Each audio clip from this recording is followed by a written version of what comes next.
Guys, nag-craving ko aning lamian ako nga pagkaon charis. Na ako batikulon og patatas tapos hiwa-hiwaw na ako ng batikulon kay para dali siya maluto. Tapos na ako'y ahos og gumbay og luya kay para dili lang sa akong batikulon. Tapos ang patatas ako anang prituhon guys para crispy siya, dili siya malata inig ilunod na ako niya sa kuang balon-balunan. Dayon mo ni akong balon-balunan, ako siyang gihiwa-hiwa na ako ang balon-balunan kay para dali siya maluto.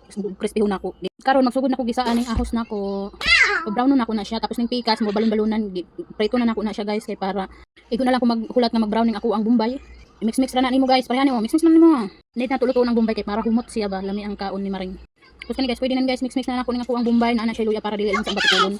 Mix-mix, tapos lunod na nako ning kuan ako guys. Ilunod na nako ang patatas nga giprito nako kay para dili siya malata inig mix-mix na nako ang all. Oh, nana guys, butang na nako siya tuyo kay para yummy siya. Para na siya color ba dili siya luspad, sulami siya tan-aw na siya tuyo. Tapos i-mixing lang nako ning kuan, patatas ug batikulon ug bombay ug tuyo. Mixing lang siya para wow, charo. Para ma-absorb ang iyang lasa. Kana, butangan na nako siya kuan guys, atsal kay para na ay greeny ang akong food og luto na guys. Pwede na kumukaon guys. Dahil na mo guys, mga una ta guys, yalla. Thank you for watching. I love